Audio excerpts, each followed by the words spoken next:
What's up, everybody? Welcome back to the JMJ Live podcast. It's your boy, HPHennessypapi.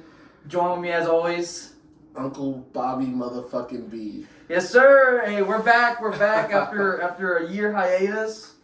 I was looking at our YouTube, bro, and it's crazy. It has been a year. It has been a year since we've uploaded. It doesn't feel like it has been, but man, damn. But when you think about it, there's been a lot that's happened, a lot going on. You guys might notice a difference in the room that we're in. We're in a completely new spot. Yeah, new studio.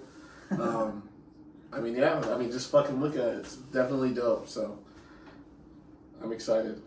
Yeah, I'm excited to get back into this, man. Everyone's been doubting us, or I've been having like my fam and some friends saying like, "Hey, man, when y'all gonna come back with another episode?" And I always tell them soon, or like my barber always saying, "Hey, have y'all filmed anything yet?" Like, "Oh man, not yet. We had this and that going on." Yeah. But now we're back because there's a lot to discuss. Yeah. A lot has happened in this past fucking year. So, I mean, yeah, we got a lot of shit to talk about, a lot of shit to break down, a lot of things to get into and share with you guys. So. Yeah, we're fucking back. We're fucking back. Yeah, JMJ is back. But listen, the first thing we're gonna get into is something that's going on right now. It's kind of cooled off already, and people are saying it's over. And I personally think it's not yet. Yeah. But we're gonna see how this goes. We're gonna be going through and breaking down and trying to decide and give our own opinions on the Drake and Kendrick Lamar beef that's going on right now. Yeah. Are they unbiased opinions? I'm gonna be as objective as I can. I'm gonna be as objective as I can. However, I am very defensive because first off, Twitter is crazy. People will be saying left, right, and center that Kendrick body Drake. Like nah, that's first and foremost completely untrue. You know what I mean? It's a body is like what Drake did to Meek Mill. A body is what Pusha T did to Drake. Yeah. This was not if it was a boxing match, this is a split decision win at the end of the 12th round. Okay. As of right now. That's the way I see it. And unfortunately, I will give it up. If we go to decision today, it's a Kendrick win by 2 points. Yeah, okay. Kendrick is up. Okay. I'd say Kendrick is up. Just making sure that you were level-headed. Yeah, you're right. Gotta be objective. Can't be an OB ho. You know what I mean? Yeah. But yeah, man. So I've been doing a lot of research, going through other channels and stuff like that. What's the Dirt? Shout out to this guy. He breaks down the one I sent you links about. Yeah. Breaking down all these beefs and all these different songs. Brilliant Idiots. It's a podcast with Charlamagne the God and Andrew Schultz.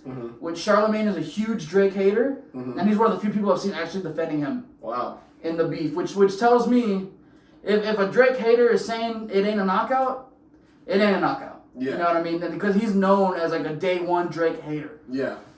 And all the Kendrick Lamar fans out there, I think you're all just excited you're finally getting music out of him. That's what I really think the hype is. Rap. Facts. You're excited to get rap. Yep. You know what I mean? Tired of all that Taylor Swift, Maroon 5, all the stars type shit that we've been getting out of Kendrick. Yeah, those are all bangers though, within their own right. And bangers within their own right, but they ain't Kendrick. But yeah, man. So I guess we'll just dive into it. Let's get how do you think everything has gone, and where do you think things are with it? I would say that I don't have a clear winner. I think that just the way everything has gone and how it has progressed and the frequency of how we're getting these tracks, bro. It's very, very hard to keep up with, and it's also very hard to tell who's winning because there's a lot of recency bias. 100%. And so it's hard to really get a diss track, listen to the diss track, dissect the diss track, understand the diss track before you get another fucking diss track. Right. So it's super hard to say Kendrick won or Drake won, but I will admit definitively. Yeah. There isn't. This shit hasn't had time to marinate. But I mean, damn, I'm excited and glad that we have like an actual beef. I'm excited that these niggas are really like putting tracks out like back to back, like trying to one up each other. Facts. So. I mean, yeah, I think it's fucking dope. I think it's cool. I think it's a great moment for sure. It is. Niggas are gonna be talking about this shit forever. You're right. This is gonna be like. Well, they've already been saying this is like the next big thing that's happened since Jay-Z and Nas. Yeah. And before that was Biggie and Pac. Yeah. You know what I mean? So this is like one of the biggest, and even like to bring up Charlamagne again, he was saying this is the number one for this generation. Oh yeah. Biggest beef. Easily. And they've been waiting for this to happen. Yeah. Because they've been sneak dissing each other way back since before there was a one in the years. You know what I mean? Yeah. 2008, 2009. Yeah. So I'm excited this is happening. I'm glad that once again Drake shows that he can defend himself. Because a lot of people still think that Drake is soft and this and that, which is crazy. Because this is his third beef. Yeah. And he's shown out in all of them. He lost to Pusha T, but there's not much you can do when the secret kid gets pulled out. Yeah. What's your defense to that? Yeah. Now with Meek, he bodied him. Yeah. Meek, it wasn't even a contest. Right. And so another thing that other people have been bringing up is how like Drake as an MC always shows up, which is what you need from your number one guy. Yeah. You can't have him fold. You can't have him back down. And then people were trying to say, as we'll get into it with the later tracks, that he tried to bow out early. And so for me, it's not bowing out. It's like this is getting silly because it's all lies or whatever or what have you, right? Yeah. But I understand the people. So before we get started, I just want to prop it up. You got to look at it like this: Drake is like the king of the lands that people are tired of being king, and they rally behind every little person who dislikes the king. Found the big guy like the Mountain in Game of Thrones and got him to try to dethrone the king, and everybody rallied behind that guy because in human history, they don't like same old for too long. That's the way I saw this. That's why everybody came up against Drake. And there are some things that we'll bring up that I didn't know about till looking into things. Why people have reason to hate Drake or to not like him or to gang up on him. Because when this all first started, I was like, what is like The Weeknd talking shit about talking shit about Drake? Like I thought they were fucking cool. Yeah. And then ASAP Rocky coming out and saying something. He kind of has a lane. Yeah. A reason why. But the biggest thing was Metro. I was like, why the fuck would Metro, like, out of all the other artists, when Drake hops on a Metro beat, it's fire. It's bomb. And it's not just because of Metro making a dope beat. Yeah. You can make beats all day long. You ain't gonna do shit unless you got an artist who can elevate it. You know what I mean? Yeah. So that's what really surprised me, with him coming at it. But after looking through things, and we'll discuss what I found through my own research, makes sense why he hates this guy. It makes fucking sense why he hates this guy. And the final point before we get into it, all I gotta say is, bro, most of it's about girls. See, that's what's wrong with you niggas. Bitches. Yep, and that's the thing, bro. It's a lot of it's over girls, bro. Oh man, when you got that much money, bro, that shit shouldn't even matter. Y'all should just be passing hoes around. Not saying that y'all deserve to get passed around, but I mean, damn. Well, there's a group of girls that do. Yeah, I mean that's what I'm saying. Like, a bitch should know her role, and girls like that know their fucking role. Yeah, parties. And y'all niggas shouldn't be tripping over passing the bitch around. Like, she's gonna go with the nigga who's interested in her at that time. With that subsect of girls, it's really about what have you done for me lately type shit. And one problem that is the guy's fault, but then again the girls for spreading it is the pillow talking. That's what sparks a lot of this. Okay. But that's, we'll get into all that, okay? So the first thing that really kicks all of this off, is it's a banger off of, I think it dropped first and then it was part of Drake's album For All the Dogs, is his co-song with J. Cole, First Person Shooter. Yeah. So we're going to go ahead and go on to it. If y'all want to pause and then skip to where we start talking again because we're going to fast forward, go ahead and listen to that song. We're going to listen to it now and we'll get back to you guys once it's over.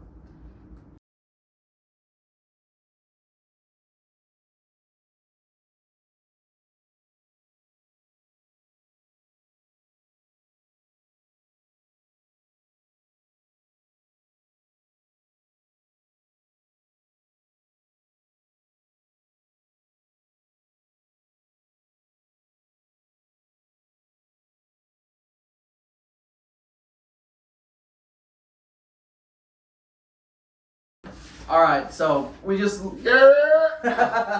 listen back to First Person Shooter. Great fucking song, bro. It's a bop. It's a hit. It was definitely a hit. And if you guys haven't checked out the music video for it, it's fucking insane. It's so dope. Well done. So the thing that's been going on in like the rap game, hip hop or whatever for our generation is looking at like a big three, right? You got Drake, Kendrick Lamar, and J. Cole as regarded as the top three for our whole generation. You know, some people come and go a little bit. Like some people like to say Future should be in there as well. Nah. But I mean, if we look at the stats, yes, but off top, no, of course not. Because some people were saying that it's not been a big three; it's been a Fantastic Four for a long time, and we've been overlooking Future. But well, fuck that nigga. For the all you rap about is drugs. And shit, well, he wasn't really like that. Supposedly, he wasn't really like that. But for the second purposes of this episode, we're gonna go in with the big three, right? Mm-hmm. So, J. Cole kicks it off. And if you look up the lyrics, you're going through. Shout out Genius, y'all always great with the breakdowns and stuff. Shout out Genius. So he goes off. You know, we want to get into there. Are you want me to read it? Yeah, go for it. Pew pew pew. Nah, you don't have to. Isn't it a read along? You don't gotta read the whole fucking thing. Nah. So basically, J. Cole starts out with the intro. First person shooter mode. We turning your song to a funeral.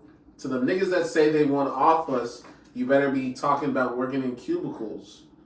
Yeah, them boys had it locked, but I knew the code. Lots of niggas debating my numeral. Not the 3, not the 2. I'm the UNO. So that's where some contention comes from. Because if you look at it, J. Cole ain't number one when we're talking about those three, no. Right? Now, some of you might protest that point, but look, you gotta look at it like this.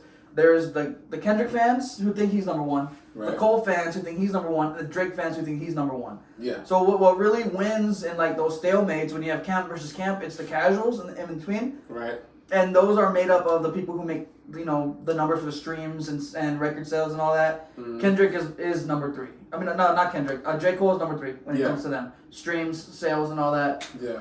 And he's even mentioned it in a previous song where he said he was suffering from lack of promotion or stuff like that. He thought the music would sell for itself, but the people want everything else. Mm-hmm. There's like drama and social media posts and all that. So that's why he's number 3. Mm-hmm. And it's pretty.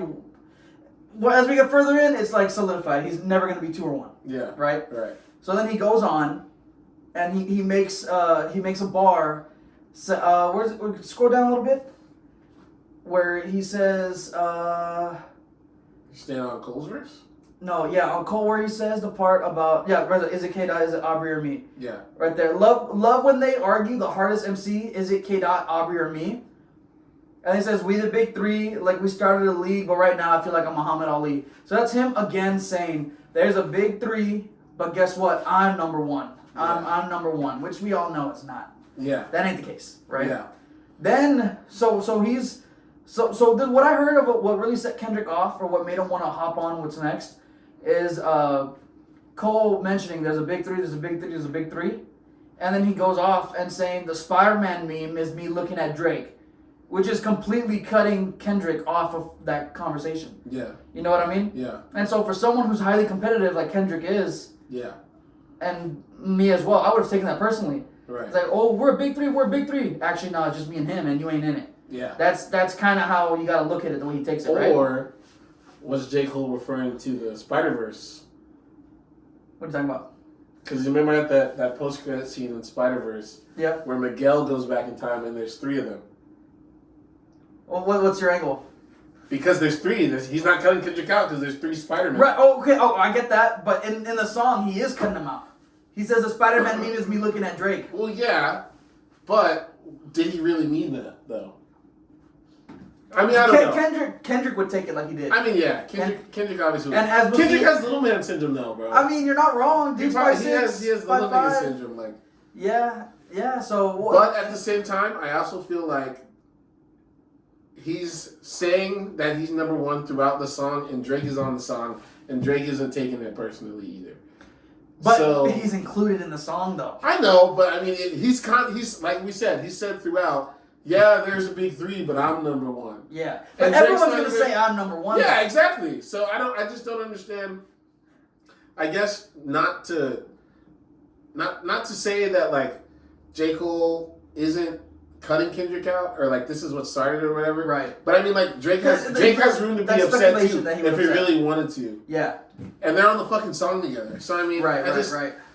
So to that point, it'll come up a little bit later in a later track. But supposedly Drake had hit up Kendrick and his team to have a verse on First Person Shooter with both of them. And that is kind of what had this song in Kendrick's head, which is why he was upset. He's like, "Oh, you wanted me to be on this song, but then y'all were excluding me from the Big Three song." Is that why he was like, yeah, you hit me up for a verse. For a feature request, you know, we got some shit to address. Yes. It's speculation, but it leads me to believe because, you know, insider knowledge is that, or speculation from, you know, educated guesses. Yeah. This was a track that Drake tried to get Kendrick on with Cole, and he said nah, and that's why he supposedly allowed Cole to go and say those. Well, I would have done the same shit, nigga. Fuck you. Hell yeah. I tried, like. Yep. Fuck that nigga. Yeah, but his whole thing, Kendrick's whole thing is, I'm number one, it ain't even close, blah, blah, blah, blah. Yeah, alright, buddy. And then so so that's like the gist of what's going on in First Person Shooter relating to this beef. Yeah. Is that Cole is calling us a Big Three, and then going like, nah, it's really only us two, bro. It's just us two. Yeah, talking to Drake. Nigga. And he's like, fuck Kendrick. he ain't even part of the meme. Yeah. You know what I mean? That's the way it's speculated that Kendrick took those verses. Or those bars in that verse. He's like, "Oh, we're a Big Three, but now you cutting me out, man. Fuck all y'all." Yeah, little man syndrome. I wouldn't doubt it. So we go further down in this song. I want to see if Drake mentions Kendrick in this song. So we're going about it. I'm about to click. Lower. Wait. Okay, yeah. Right there. Click the trigger on the stick. Keep like going. He's just talking. And then he talks about the girls and just keep going. Drake always talks about having chicks. Dude's been single for 20 years. Your pub sale, whole thing. Will they ever give me flowers? Well, of course not. I think that's a reference to the last time he won a Grammy. He kind of, in his speech, was just popping up a lot on TikTok right now. Yeah. That he kind of shit on the Grammys, which is why ever since then he's never won a Grammy or nothing. Yeah. And it makes sense because if you host an award show and you're the platform to give these artists these at that time prestigious awards, right? Because at that time back then, 2009, 2010, 11, a Grammy was a big deal. Yeah, they actually meant something. And then post that, we got whack ass winners like Cardi B winning over Travis. Crazy work. Crazy. And then I think like Ariana Grande beating out Travis as well, right? That was for like Astro World and that was the Cardi B. That was but that was like just this year, Killer Mike beating fucking Utopia. Facts. Yeah, crazy work. Crazy. So ever since then, people have speculated that Grammys ain't shit. They don't mean nothing. It's whatever.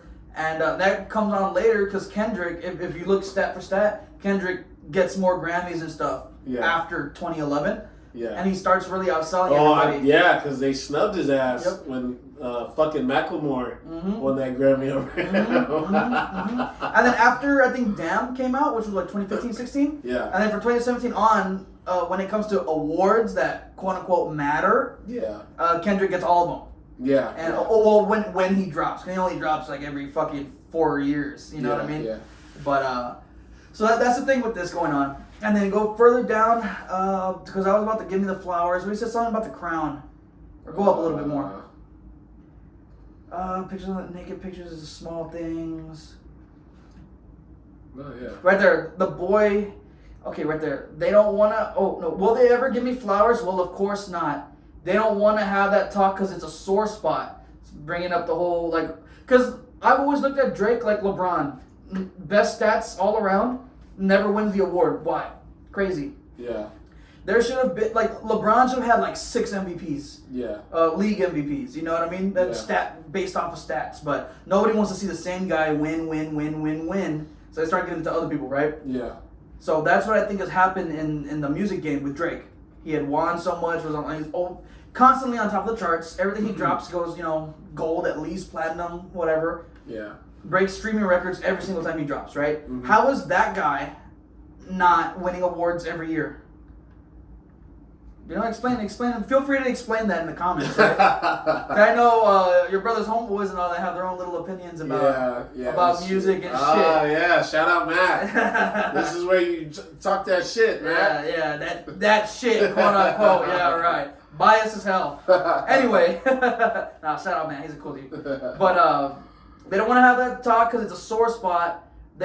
They know the boy, the one they got to boycott. So Drake refers to himself as the boy, the one they got to boycott. They got to keep him out of everything because he talks shit about the Grammys, right? Mm-hmm. So that gives a little baseline about where everything is at the beginning of this beef, right? Shout out Moon. Free sponsorship, dog. Nah, I gotta turn it around. But you know that's where everything's at, starting off, right? Which is a pretty big starting off point. You know? Beef worthy? I don't think so. But for all the underlying things that we still got to get into, I guess. Yeah. Well, I guess we could get into that now. Yeah. Right? Yeah. Before let's preface. Should we start? Because the next one isn't really a diss track. It's more like a sub. I think we'll get into semantics. I say let's get into the next track because after the next track. Yeah. This I wouldn't count as a starter. No, I would say like that. This was like you lighting a match, and the next one is dropping it on a can of gasoline. Yeah. So we'll go ahead and get into the next track. You guys are gonna fast forward this spot. You're gonna want to listen to "Like That," which came out on the Metro and Future album. We Don't Trust You. We Don't Trust You. And so this one has a Kendrick Lamar verse that really started everything for this beef. Okay, so we're gonna get into that now.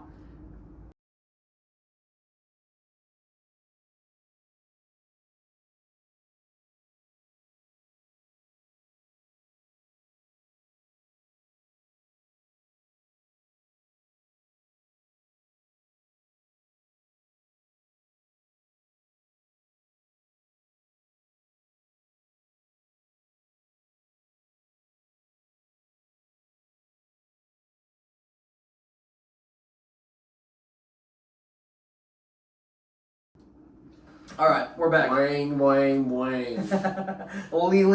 You're a fucking late. We'll get into him later. So, the track we just listened to, and I recommend you listen to before coming back to this, is Like That. It's Future Metro Boomin featuring Kendrick Lamar. And Kendrick Lamar's verse is where he addresses some things in first person shooter that really lights this whole beef on fire, right? Yeah. So let's go through. You got his part? Yeah, but we're just basically going to go over Kendrick's verse. It's the only one that matters. That's the one that matters in this track. These niggas talking out their necks, don't pull no coffin out of your mouth. I'm way too paranoid for a threat. AA, let's get it, bro. DOT, the money, power, respect. The last one is better. So pause. So the money, power, respect. Kendrick has always made jabs at Drake through like subs and all that. That he has money and the fame, but nobody fucking respects you. Nobody cares about you. You're not like that. You're not street. You know what I mean? Then that's always been the thing with Drake, and that's something that Kendrick has always brought up. Mm-hmm. So him saying like the last one is better, talking about respect. He'd rather have respect over money and power, which I kind of agree. Mm-hmm. I'd rather be respected than be rich and looked at funny. You know. Interesting. And then the next one too is about it's like straight at. These are all dissing because it doesn't say his name. But he's talking about it. Like, there's a lot of goofies with a check. Drake is affiliated with Nike. And there's his whole thing for all the dogs. He's a dog and all that. Yeah. Goofy is a silly dog character, right? So this blatantly, ayo Drake, you're a fool. Yeah. All of them sentiments symbolic. My temperature bipolar, I choose violence. Yeah. Basically. That's a hard bar. My temperament bipolar, I choose violence. That's fucking hard. Yeah. Time for him to prove that he's a problem. Basically telling Drake to like strap up, bro. Like let's see it. Let's see if you really about it. Yeah, he's ready for this. Yeah, like, niggas clicking up, but cannot be legit. No 40 water. Tell him. Yeah, get up with me.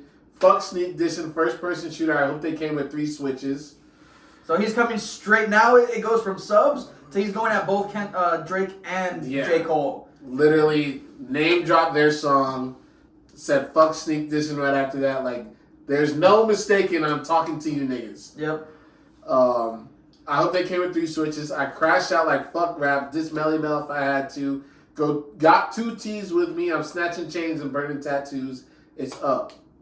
So that's like a super street thing. Like, it's what I've heard. I don't really know too much about that. Yeah. The whole snatching chains is like if you get caught in the street and they rob, you're just getting robbed. You're getting punked. But the whole burning tattoos thing, so I don't know if that was like a prison thing or when you get like ripped out of your group, like disassociated now. Yeah. Or when they don't fuck with you, or if you have fake like gang tattoos. Yeah.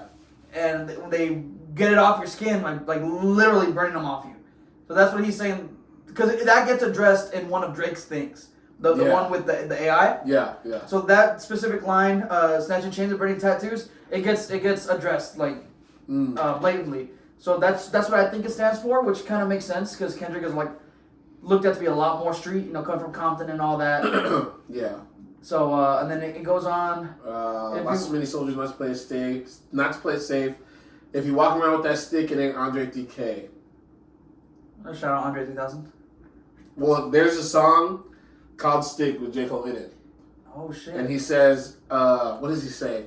He says, I treat a hype. What does he say? Here, hold on, wait. I wanna get this right. Okay. Because it's... Oh, I mean, shout out Andre 3K, though. Yeah. Andre 3000. Sheesh.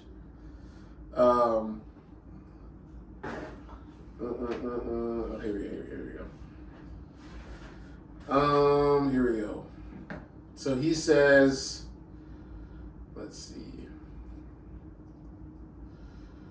Bear with me. It's not even the right song. Damn. L Uncle Bobby B. I know, bro. And Blue Moon's fucking with him.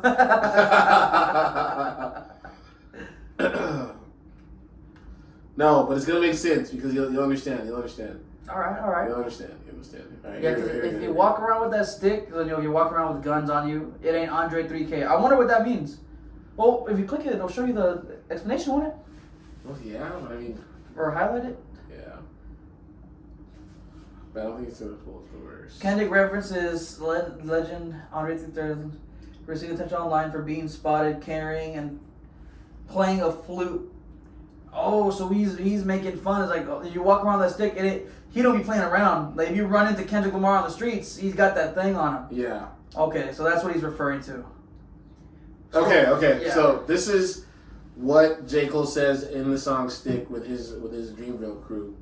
He says, "But I still treat a ride through the hood like a hike through the woods. Got a stick that I take with me," meaning he's always strapped. So that's why he comes back and says, if he walks around with that stick, it ain't Andre 3K. It ain't Andre 3K, Yes. Yeah, because a flute's made out of wood. And Yes, get it. Yes. Okay. All right, so Kendrick's basically saying, don't fuck with me. Like, if I see you, it's on sight, and I got that thing on me. Yeah, exactly. All right. And basically responding to what J. Cole said about always having a strap on. And then he goes straight into countering what J. Cole was saying the whole time in first-person shooter. Yeah. Kendrick goes, fuck the big three. Or no, motherfuck the big three, right? Yeah. Where's it at? Right here. He's like, motherfuck the big three. It's just big me. Yeah. So you're saying, fuck the big three. It's always been me. I'm number one. You two are little to me. Exactly. Which is egregious. For someone who drops every 4 years, Yeah, it is crazy to say. I'd like to think it was coming from a place of like competitiveness and wanting to be the number one guy. Yeah. But you're not wrong. I see that angle, but there's competitive and there's delusional. Like Kendrick fans. It's competitive and it's delusional. Relax. You know what I mean? Bro, relax. Look at you, Matt. Just kidding. Your best work is a light pack. Nigga Prince outlived Mike Jack. Talking about the last song, obviously. First person shooter, he says, I'm one away from Michael, nigga beat it. Basically saying he's the MJ of our generation. And that's what they've been saying. Drake sees himself as different people. At first, it was Bob Marley. Remember, he was like, because he can't tell if he's, he says something either Michael Jackson or Bob Marley because my story isn't finished yet. Mm-hmm. That was years ago when he said that. Mm-hmm. Then he started looking at himself like he was Jay-Z. Mm-hmm. And then recently it's been Michael Jackson because record-wise that hit a certain pinnacle in the charts, mm-hmm. Drake is one more away from tying with Michael Jackson, which he recently beat because of these. I saw that. Because of the discs that come out. But it's like you gotta stat wise, even if you don't like the people, you look at the stats. If you're a casual or whatever, look at the stats. It's kind of hard to say that the guy. Numbers don't lie. The guy tying with Michael Jackson and then beating him in that stat line. How can you say he's not one? If not the greatest, one of. You know what I mean? So, but that's been the thing. And then Kendrick sees himself as Prince because Prince and Michael Jackson were always compared to each other. Yeah. And so like the community says Prince was better. The world says Michael Jackson was better. And that's kind of how I see this beef. The community, the rap community, and everybody, they praise Kendrick Lamar as number one. But everybody else. Drake consistently. But everybody else says Drake is number one. Selling out shows, not winning Grammys, but, beating everybody in streams. He was winning Grammys when it mattered. Yeah. But I mean, like, numbers-wise, as far as, like, what matters nowadays, which is, streams. Streams control everything. And money generated, bro. Yeah? Because they go in later about money stuff, and it's like, dude, you can't compete with Drake money. Yeah. Drake money is like, fuck you money times 10. Yeah. And so that's these are things we need to be aware of when we're trying to, weigh out who wins this. Because it's, a lot of it is like, well, I feel Kendrick Lamar is better. Well, it's like, shout out Ben Shapiro. Facts don't care about your feelings, bro. It's you got to look at the facts of the matter, and that's the way I look at this whole thing objectively through the scope of points. You know what I mean? Mm-hmm. Drake is LeBron when it comes to scoring. Dude's got the most points. Right. Yeah. But that's the whole thing. Yeah, with the Prince and Mike Jack. Yeah. And, then this is straight at Drake. Yeah. For all your dogs getting buried, that's a K with all these nines. You go see Pet Sematary. Pet Sematary, we all know what that is. Literally, and the movie. Horror movie. For all your dogs, Drake's last album, getting buried. Talking about killing the homies. That's a K with all these nines. K9 is the dog. Yep. K Kendrick with nines. AK 9mm weapons. Yeah, well, then they refer to AKs as Ks as well. Yeah. So he's just saying he's shoot him down. Yeah, basically. And then he calls him a bum. Nigga bum. And the next part, the second part is what I like. Now, don't get me wrong. I'm a huge Drake fan. OVO, all that shit. OVO, whatever, right? I do like this fucking verse that Kendrick drops, though. This as a fan of music, it's just hard. It's hard. This was so fire. He's like, yeah, get up with me, right? And then, or what was it called? I'm really like that. And then, like, damn, he kind of is. Yeah. But where's that part? We did that part already. Okay, so at the beginning of that verse, it's just fucking hard. Because Kendrick, you can't take away from him. He is like that. He will go out anybody. He'll, but the one thing is, has Kendrick ever been in a beef? No. Because people are scared of him, right? Kendrick stays out the way. But he always says he'll go at anybody. Yeah, that's true. But that's true. I mean, he did. He went at Drake. Yeah. But as we get into it, we're gonna say it's a bunch of bullshit. Yeah, but lies and manipulation. But he did it though. He stayed true. He held true. He did it. And if you're gonna go at anybody, go for the top dog. Yep. And you know what they say? No pun intended. Top dog. And they say you're gonna go for the king, better not miss. But, yeah. So that's the Like That record, and where he comes out and flames it up. And now people were saying, well, why would Metro and Future let something like that slide? Mm-hmm. On a he's talking shit about Drake, and before this I thought they were all homies, right? Yeah. Except for Kendrick, because they've been sneak dissing each other, but so. Caught everybody by surprise. on the low, Drake has a really bad reputation of fucking all his friends' girls. Yeah. Supposedly he be fucking on chicks that he knows the other rappers fuck with heavy. Yeah. Not the community pussy, like the that's my girl type shit. He be fucking on him. So I did see that interview with Wayne saying that he fucked his girl. Yeah, and you know what Wayne said about that? Everyone speculates that when Wayne says "hoe's gonna be a hoe," so I couldn't blame Tammy. Yeah. He's referring to Drake fucking his girl while he was in jail. And so, for those who don't know, which living under a fucking rock, Lil Wayne put Drake on. Lil Wayne skyrocketed, and so for Drake to do that, that's so scummy, dog. That is grimy. And so if he does that to someone like Lil Wayne, I don't doubt he's fucking Future's girls, which they talk about later. I don't doubt he's fucking Metro's girl, which they talk about later. And Metro be tweeting about shit, and there's a line later that we'll bring up the whole tweet thing. He was fucking, like, chicks that The Weeknd was fucking with. He was fucking, you know, I mean, when... We'll get into the next track with A$AP. Yeah. Who's currently with Rihanna. Drake was fucking Rihanna and still trying to hit her up while they were together. Wow. So, like, Drake has a really bad rap for fucking chicks that are supposed to be off limits, right? Dogs will be dogs. He was not lying. He's not but lying, you know what, man. bro? That's on these hoes, too. Nah, that's on these hoes, too, I would blame bro. the guy. But no, bro, because if it's me, it's double because and the you're girl my allows bitch, it. and my nigga says, "Hey, let me hit," and you let him hit, it's like fuck him, but it's also fuck you because Well, it's both. It's both. You had a role. You had to play. You played your part in this shit. Yeah. It's not just on. But also in this circumstance, I would blame Drake more because the superstar factor. What girl's gonna say no? Okay, but nigga, you with Future. Like it's not that big of a difference. Future or Drake? It's not that big of a difference. Future or Drake? It's not that big of a difference. I mean, I feel like that video might say something different. When niggas are at this stage of popularity and fame and notoriety, it's not that big of a difference because they each have their fan base. Maybe she's tired of going out in Atlanta. They each have their fan base that treats them like gods. So Drake has the OVO dudes, and Future has like the free band niggas who ride for him, and the Weeknd has like the EXO niggas that are like the Weeknd. So I don't feel like it's a notoriety or a popularity thing or he's more of a superstar than him. I just feel like you're just a hoe. You're not wrong, but also because it shouldn't be that big of a But also, thing. Akademiks came out, and so supposedly is he doesn't know Drake personally, but he gets a lot of info from him and from other people in the space. Yeah. Supposedly Drake. He doesn't know Drake personally? No, they've never met. That's crazy. They've never bro. met. Yeah, nobody knew that. For him to glaze as hard as he was. He just likes the music.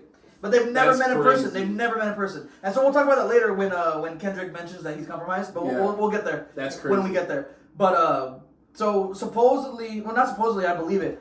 Drake does it on purpose because he knows at that level of notoriety, there's only one or two things that can really fuck with a dude, and it's when you think your girl's untouchable and she gets touched. Pause. You know, and so Drake does it on purpose. So that's why all these dudes are waiting for a reason to hop in on him. Because supposedly he's been doing it forever. Behind closed doors, bro. That's scummy. It's as a huge Drake fan, that shit's scummy as fuck. That's very scummy. That's scummy bro. as fuck. That definitely like takes some notches off for me, bro. Respect wise, yeah. Cause like, damn, bro, like that's definitely like It's like, dude, you're a scum. Now I never want to meet this dude. Yeah, especially bro. if I got a girl. Well, you always see the memes and stuff, where like, oh, don't let Drake talk to your girl, like, but it's true. These are telling the truth It's the true. whole time. They weren't memes. They were warnings. They weren't memes. They were fucking warnings, bro. That is insane. But supposedly that is the main motivation for a lot of these guys to hop in on against Drake. Man. Which I get it, bro. I get it. I would too. You know, if I was them, I would too, man. Yeah. And then so who did all these guys go and get? Oh, the boogeyman. We gotta go get the hardest guy to ignite this shit. Yeah. Hey, yo, Kendrick, you want to diss Drake? And Kendrick was in the studio already. You know, he was waiting on it. You get the instant transmission. Yeah, he's like, oh, my next album could wait another 2 years. At the mic. Like, I already have diss tracks. Which one do you want? Facts, bro. But that's well, that's good just, on you, Kenny. Claps for Kenny, cause man. He really did start it all for everybody. Yeah, bro. He's like the big brother after you get your ass beat. He's like, go get him. Go get him. and then they all jumped the one guy. Yeah. So that's what they tried to do here. He was like, fucking, what's that dude from Braveheart with the blue face? Oh, what's his name? Bruce Willis's character. What's his fucking name? I'm not gonna remember. Yeah, but the dude from Braveheart. I know what we're talking about. Yeah, classic. He's like the leader of the raiding party to go dethrone the king. That's what they're doing, and so Kendrick is Braveheart. Yeah. So that's how you gotta look at all this. They're just trying to dethrone the king. Yeah. Okay. So with that being said, there's motivation for these other rappers to get on a track. Let's hop into the next one, which includes these other rappers. Oh shit. Sorry. After Like That came out on the album, J. Cole came real quick with a little mixtape called Might Delete Later. It's a Kendrick Lamar diss called 7 Minute Drill. Y'all gotta listen to this because this. After this is why we shouldn't even count this because it was retracted. After this is whatever. This is why J. Cole's number 3 for the sake of the video. For the sake of the video, yeah. Okay, so go ahead and listen to 7 Minute Drill by J. Cole. Yeah.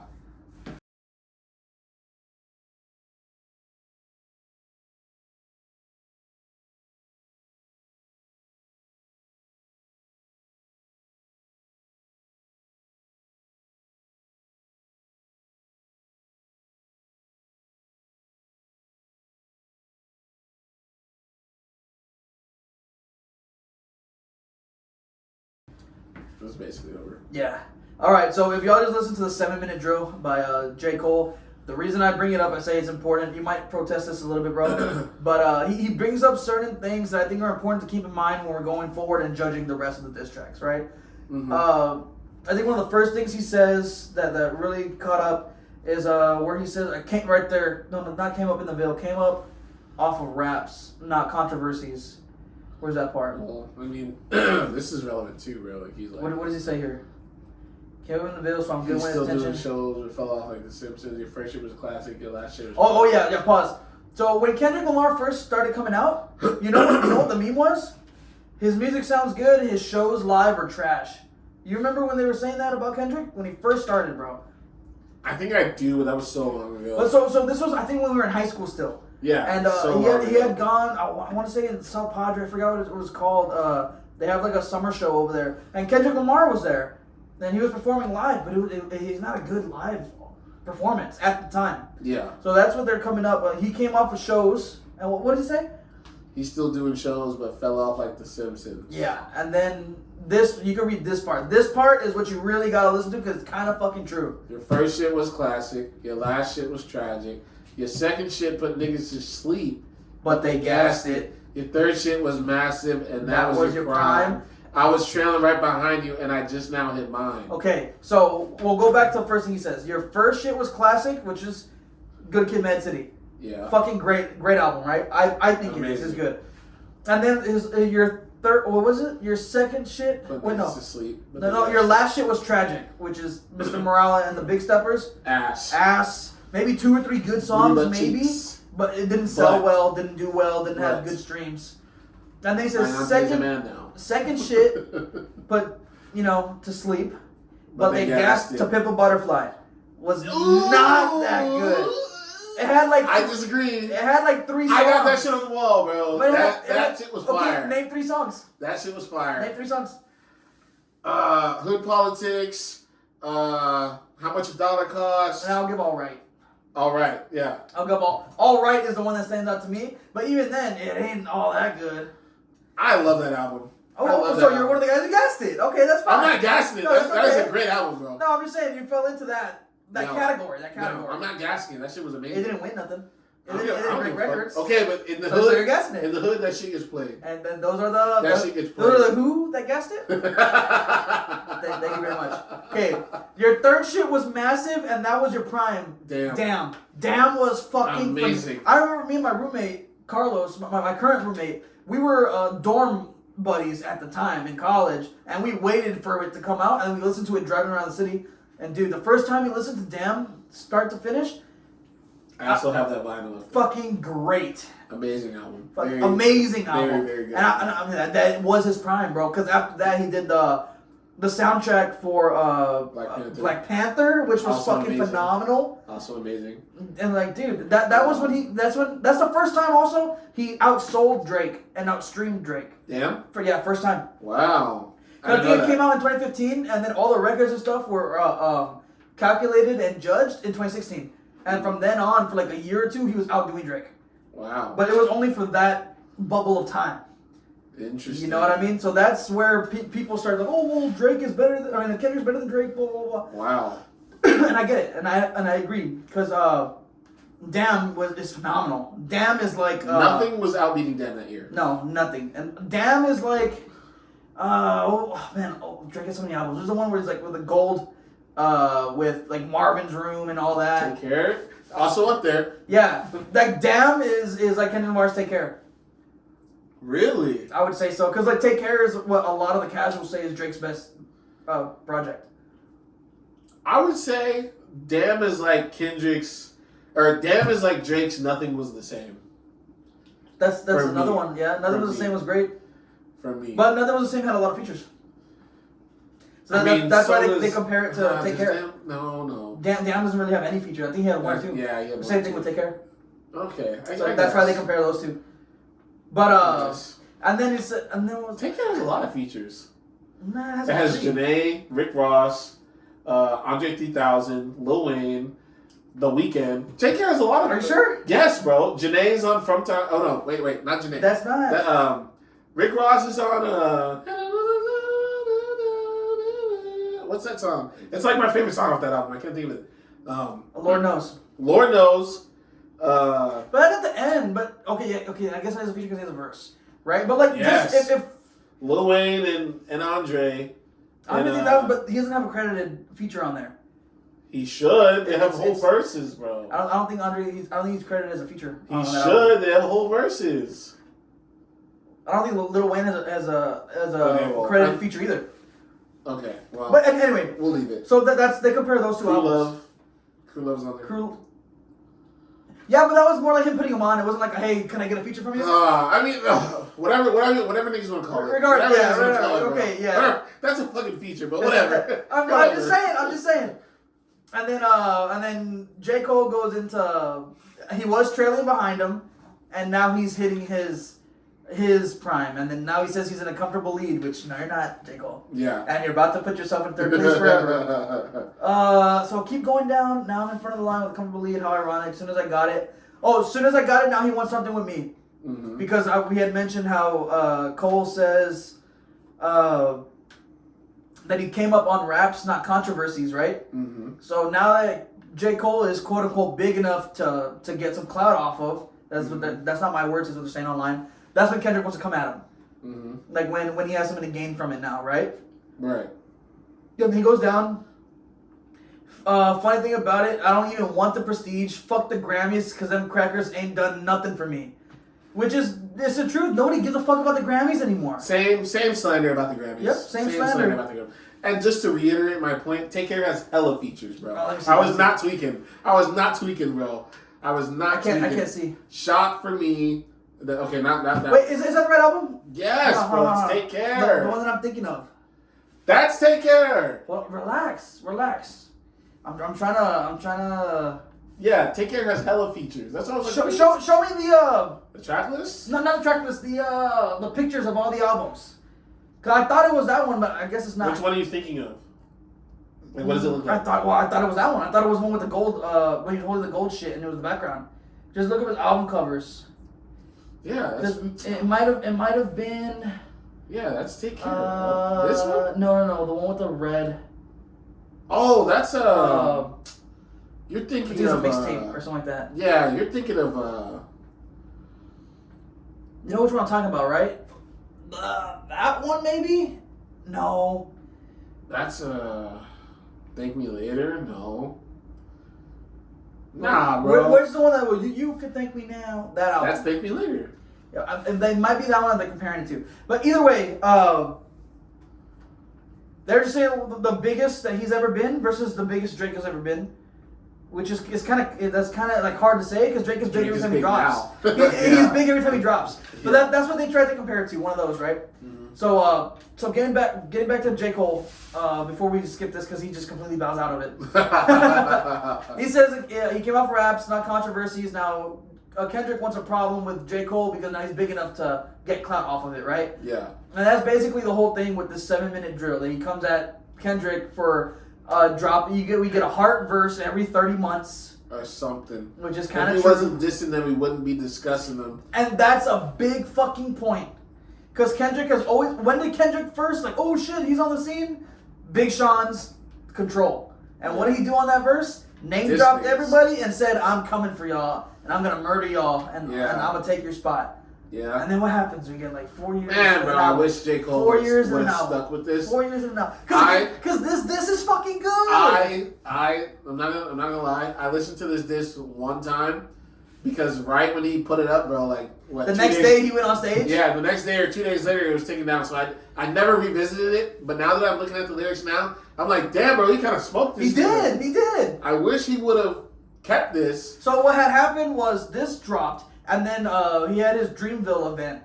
Yeah. And then he went on stage, and everybody thought that he was gonna come out with another diss track. But he went on stage and he apologizes to Kendrick for dissing him, saying it was fucking with his mental. He wasn't sleeping right, and he wants to apologize to clear his guilty conscience so he can go back to being tranquil. Weak. And weak as fuck for a rapper to bow out. But a lot of people were like, "Oh, I understand. He was being the bigger person. Blah blah blah. It was fucking with him, and he had to right his wrong." Quote unquote, right? Man, I would've. This is hard, bro. Like, for those who haven't really taken the time to listen to this one, because I feel like a lot of people didn't really give a shit about it. Because they heard the bow out first. Yeah, they heard the bow and it got taken down everywhere. Yeah. He says he's averaging one hard verse like every 30 months or something. If he wasn't dissing them, we wouldn't be discussing them. Lord, don't make me have to smoke this nigga because I fuck with him. But push come to shove on this mic, I will humble him. Like, bro, I wish he would have stuck with this. I wish he stayed. I wish he would have stuck with this, bro. It would have been so dope, man. And then it really would have been a big three discussion. Yeah. Because after bowing out and saying, "Hey, I'm sorry for dissing you, dog." Yeah. You're number 3, dog. But here's the thing. Andrew Schultz, he's a comedian. He has a very big podcast called Flagrant, and he talked about it. He compared J. Cole to Snapple. Because in the drink world, I guess I didn't know this, but it's Coke, Pepsi, and then Snapple's number 3. So when you're Snapple, this is what he said. This is his analogy. Interesting. When you're Snapple, you can do crazy flavors. You can do whatever the fuck you want because it's not gonna mess with your margins. You're number 3. You can do whatever you want. You could be experimental. Now when you're Coke or when you're Pepsi, you gotta do shit that tries to swing from number 1 to number 2, and you can't do no crazy shit. If you start to lose any ground, you're fucked. So he says that's why it was smart for J. Cole to be like, you know what, I'll take number 3. I'll be number 3. I'll be Snapple. I'll be fucking Snapple. But yeah, so that was J. Cole's 7-minute drill. Yeah. That's the only reason I bring it up is because this hard ass shit was said, and we need to keep that in mind. Kendrick really is only big because he was dissing people from the beginning. Yeah. And that's it. Well, maybe that's not it, but that's a big springboard. Yeah. So next, Future Metro dropped another project called Still Don't Trust You, I believe it's called. Yeah. After We Don't Trust You. After We Don't Trust You, it's Still Don't Trust You. And here there's 2 tracks. One of them had A$AP Rocky, and the other one had The Weeknd. So we're gonna play Show of Hands by Future and Metro Boomin featuring A$AP Rocky. Go ahead and listen to Show of Hands on the...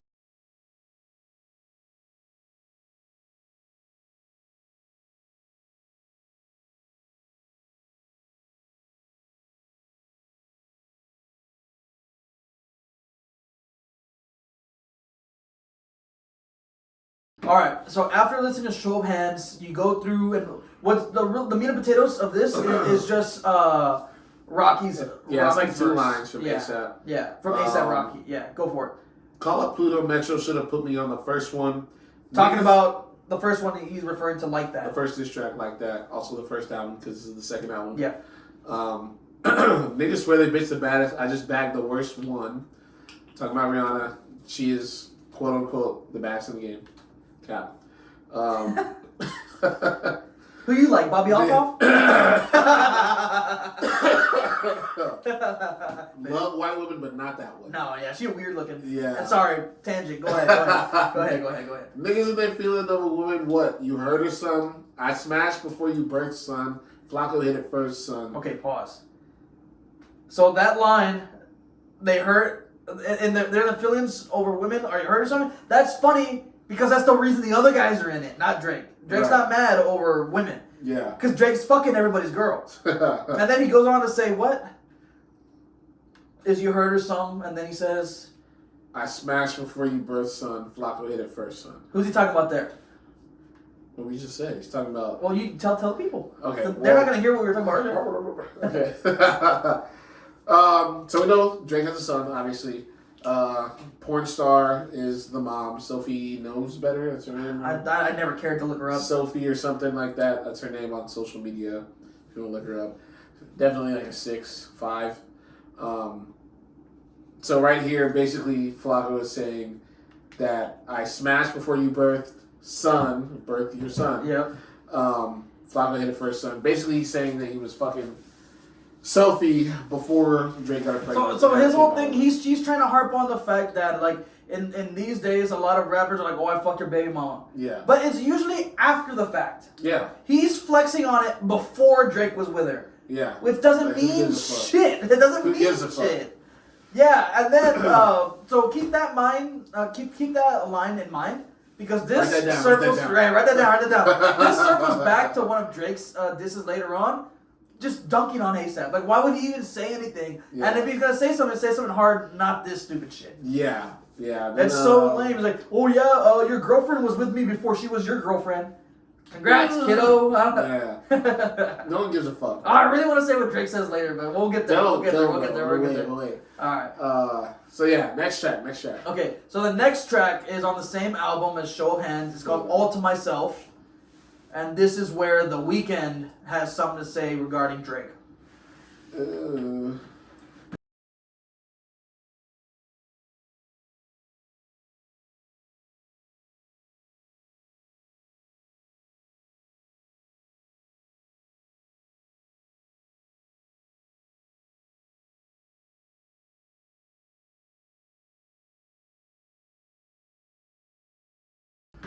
All right. So we're back after listening to the track All to Myself, which is on the Still Don't Trust You album. So this track features a verse by The Weeknd, and this is the part where he starts off saying something about Paris, right?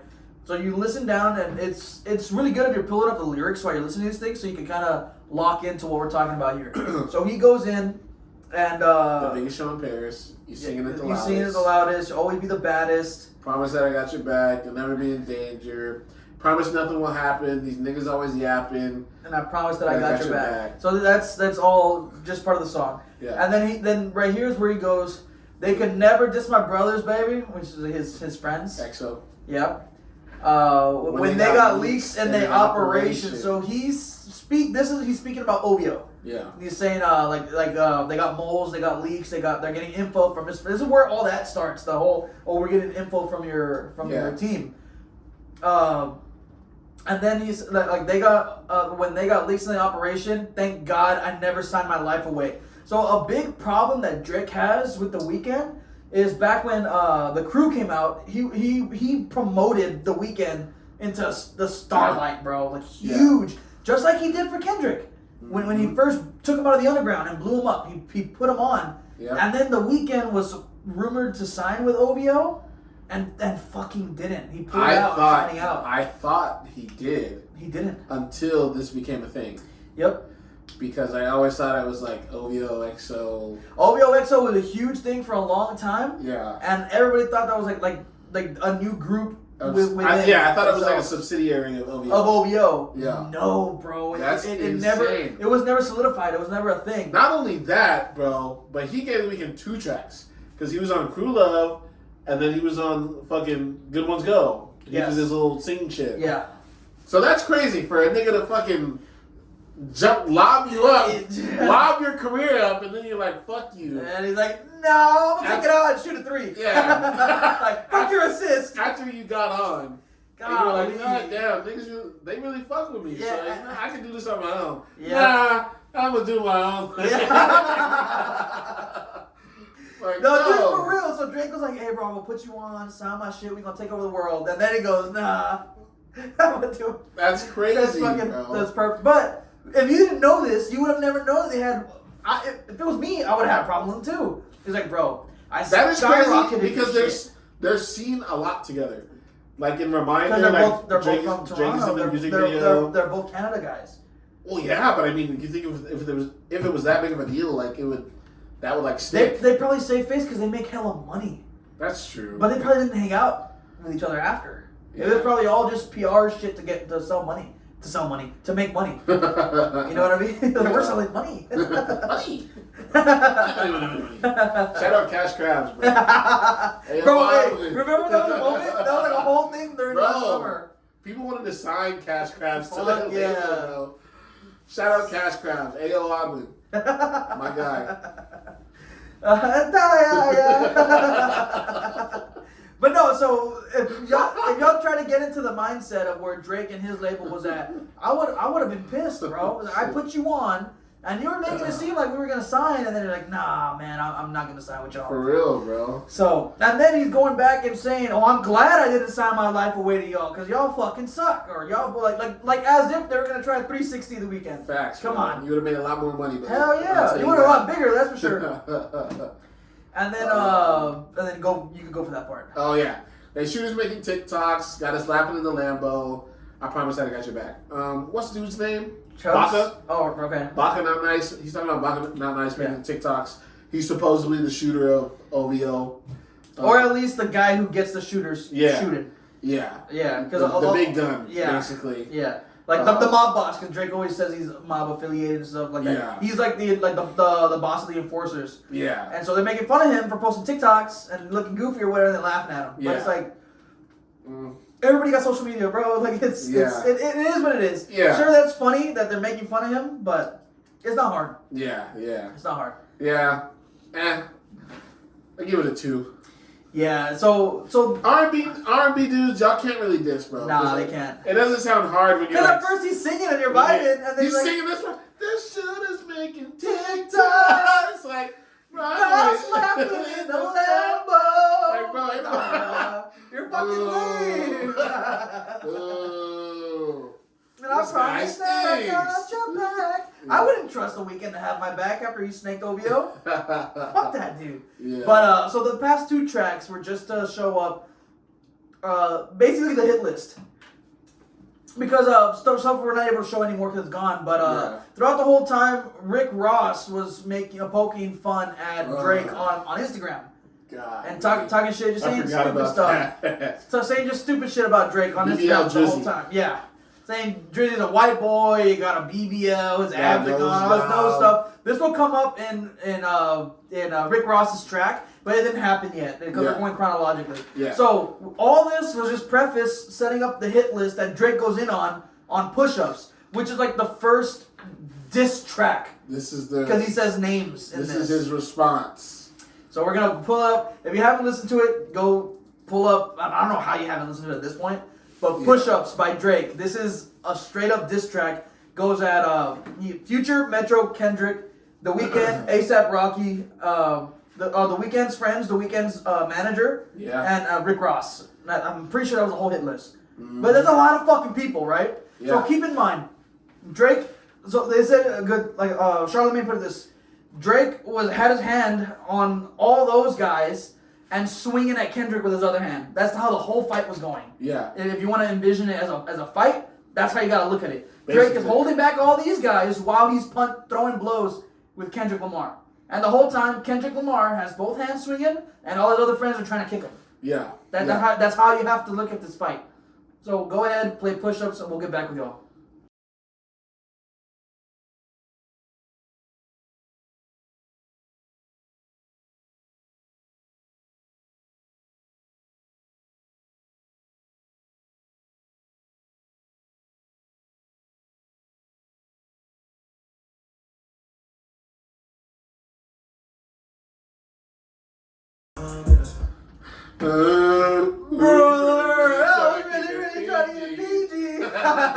Bro, when it comes to diss tracks, you cannot say this is one of the hardest diss tracks. I like this one. I prefer our Part 6. Well, okay, but that's conscious. That's like conscious Drake. Which we don't get a lot. I like rapping Drake. I understand that. I love rapping Drake. 5 a.m. Toronto Drake. I like that Drake. Yeah. So for me, as a huge Drake fan, this is like finally, the boy's defending himself. Yeah. The beat, cool as fuck. The song, hard. The bars are like, oh shit. And here's one thing I want everybody to keep in mind when you're awake, because it's like the first diss track, you know, like yelling out at people. You gotta keep in mind the things that Drake says in here are one, new, that people never knew about. Right. Two, hard as fuck. Glazing. And I'm just saying. You're just trying to already set it up high. I am, but listen. We didn't do this for any other track. In the first Drake track, keep in mind this is all new stuff. Nothing you've heard before. Okay, wait, let me finish what I'm saying. Glaze. Let me finish what I'm saying, okay? Glaze, nigga. Okay. No, okay. I'm only saying this because leading up to this, it was like little disses and shit that everybody has said about Drake before. Right. And in Kendrick's response, he says shit that everybody has said about Drake before, and Drake's even said about himself. So once we'll go through, you'll see. Cause tell me if you knew about the top shit. Tell me if you knew about the cash shit. Tell me if you knew about a lot of this stuff prior to this. That's why nobody had an idea. That's why I think this is one of the hardest to come out of all of this, because it's new shit and it's a fucking bop. I listen to this every time I go to the gym, every single time. Fair. Just saying. But okay, so it starts off. I can never be nobody's number one fan. The first number one, I had to put it in your hand. Future. Well, the first line directly at Future. The second was like at 3 people. Yeah. Because So for Future, let's name the tracks. Future, it was what? Too Sexy. That's the first time Future had a number one. Mm-hmm. That's the first time Future went number one. I thought it was Nope. Was that before or after? What? Wait, what? What's the name of that song? Wait for you? Is that or what song are you singing? No. I didn't even hear what you said. What's the name of that song? Niggas working on the weekend as usual. Oh, Life's Good. Was that before or after this? That was before, but that didn't come out. Way Too Sexy. I want to say after, but that didn't go number one. Really? Surprised. So, what did I just say? So Way Too Sexy. Way Too Sexy is the first time Future went number one. And Future called him a fan in, what song was it? In, I think it was Like That. Like That, yeah. Called him a fan. And the first number one had to put in your hand. That's also talking about Rick Ross. Ricky Rose. And multiple times. And I want to say The Weeknd, but I don't think that stuff went number one. But still, it's like these guys. I don't think it was necessarily like number one, but like your highest charted track was because I was on it. And then also at the end of this, Kendrick Lamar's first solo number one is his diss track on Drake. Because all of Kendrick Lamar's work, his solos, none of them have gone number one. Interesting. Until this, so it's like he says this before that track even drops, like in real time. Yeah. And it's a true bar. Yeah. And that's just the first 2 lines of this song. I'm just saying. Interesting. Okay, you pussies can't get booked outside America for Nan. I'm out of Tokyo because I'm big in Japan. So that's everybody that were on this in this beef. They're all American stars. Well, not American, but like they're big in America's music industry. North America, yeah. Drake has international sales that top charts. Yeah. No one as big as he is internationally. Yeah. But then again, the international crowd is not the main crowd, so that's like a sidebar. Yeah. And then I'm out in Tokyo. I mean, it is a big deal though. Well, it's a big deal globally, but like to the people who care, it doesn't matter to them because they're not international people. And the next part, when this first came out, went over a lot of people's head, or they didn't know what he was talking about. They knew it was something, but they didn't know. I'm out in Tokyo because I'm big in Japan. One of Future's, I think it was an ex personal assistant that he was fucking, is a girl whose Instagram is Tokyo something.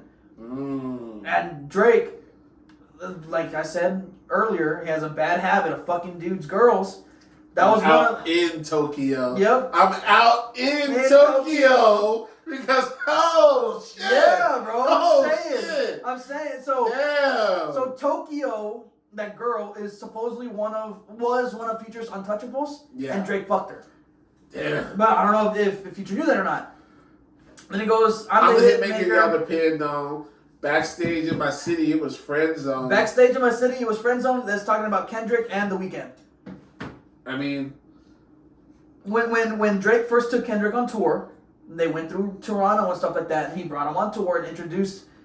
Not introduced the world to Kendrick. I remember that clip. He puts Kendrick up. I remember that clip. And they're buddies. Now that's also talking about The Weeknd. No, well, yes, but still stay with Kendrick. After he dropped Control, Drake was on an interview where he said, like, yeah, it was crazy. He drops this track, and then I see him backstage, and he's acting like we're cool and we're friends, and they didn't even address it. Yeah. That's what he's talking about. Also. Because if y'all need to go back and watch Control, like go check out that Control verse that Kendrick said, he shits on a lot of people. I hate that verse is constantly brought up too, bro, because it's so old. It's so old, that's what started everything. Well, yeah, but like it's just like let that shit die.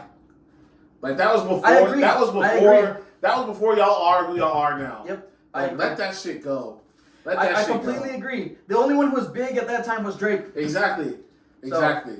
I feel like if you're gonna have and that was back in 2008, I think. It shouldn't be on some shit that's damn near 20 years old. Yeah. Like, that's crazy. But that's where it all started, so that's why it gets brought up. I agree, it sucks, but so that's what he's talking about there. And then You Will Never Take No Chain. Alpha Us. Yeah. Fucking Big 7 with a size 7 men's on. That was one of the first. I was like, holy. That was the direct response to snatching chains and burning tattoos from like that. It's up, basically. Have a fucking Big 7 with a size 7 men's on. Big Step for the Mr. Morale was his last album. And Kendrick has a size 7. Where's the size 7 apparently? Which is also the cover art for this track. Yeah, if y'all check out the cover art, it's a fucking shoe size sticker. It's a shoe tag with a size 7 US UK 6 shoe tag, which is insane. It's funny. It's just a funny bar. It's just a funny bar. Genius, bro.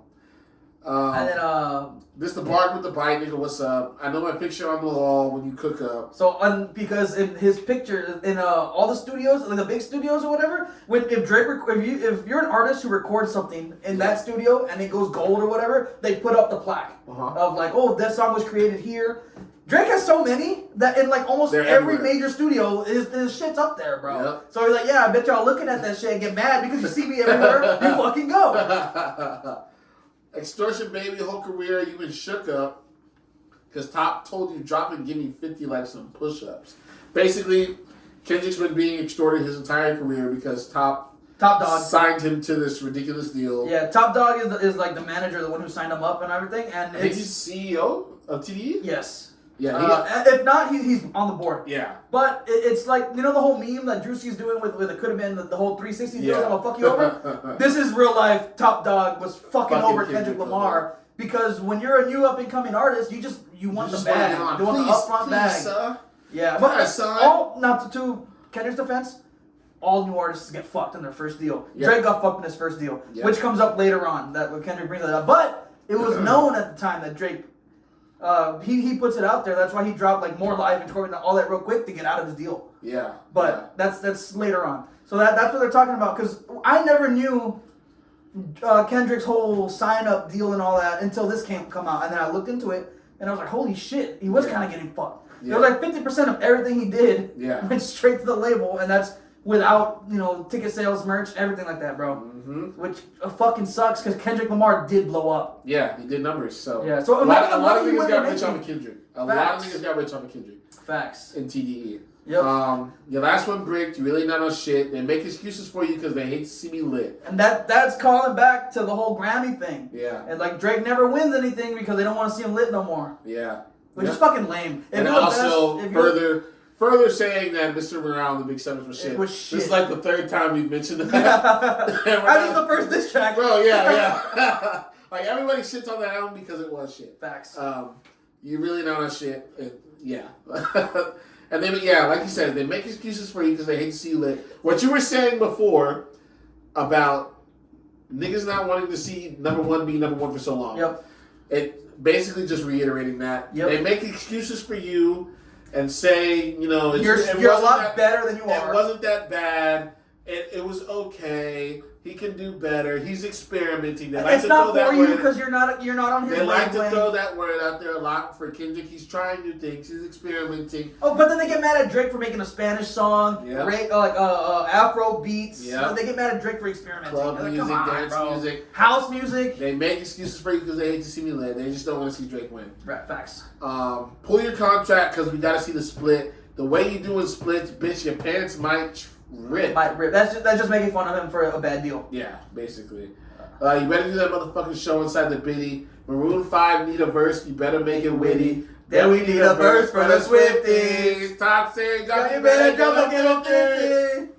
Dude, that's just, it's like, Top Dog is your boss, you do whatever the fuck he says because you're making fucking money for him. I get 50% of what you do. Yeah. That's basically saying everything, you better do what you're told. That's basically, yeah. Basically Maroon 5, they have a song with Kendrick. I can't remember off the top of my head what it is. Here's a feature, and then obviously Bad Blood. The Bad Blood remix. With Taylor Swift. Yeah. Which is crazy. Yeah, right? Which is crazy. Yeah, that shouldn't even be a thing. I mean, I'm not gonna lie, I did like it though. I mean, yeah, but it's like, damn, nigga, like... It's like, what are you doing? Taylor... What are you... What are you doing in a Taylor Swift track, bro? Yeah, come on, man. Like, bro. It's like, nah, dog, go do it because you're gonna make us money. Good boy. Like, yeah. Here's where we get lit. Oh, man. Big squeak, pipe down. You ain't in no big three. SZA got you wiped down. Travis got you wiped down. Savage got you wiped down. Like your label boy, you in a scope right now. That's self-explanatory. Yeah, you're not in the big three because there's several other people doing it bigger than you. Shout out my boy Travis Scott, the motherfucking GOAT. Should have had multiple Grammys. Dude, even SZA. They SZA too. She's on fire. Yeah, SZA's in his group too. SZA's in Top Dog. Yep. Which is insane. 21 Savage. 21 Savage. Dropped. Yep. 21 Savage. Even way back when, like in Sneakin' with Drake. Yeah. Dude. Yeah. I mean, I don't see any lies told. Again, it could be recency bias because Kendrick has a history of taking breaks, bro. And, for me, it doesn't matter how, not that. It doesn't matter how great that body of work is when you take 5 years off. Oh, bro. yes. A good example of that. Doesn't matter. Good example of that we just experienced not too long ago with Invincible Season 2. Yeah. Why the fuck did they split it up and break it up? It almost lost all of its hype when it came back. Yeah, and granted, it was great, but... No need to take 3 months off. Exactly. In between seasons. Exactly.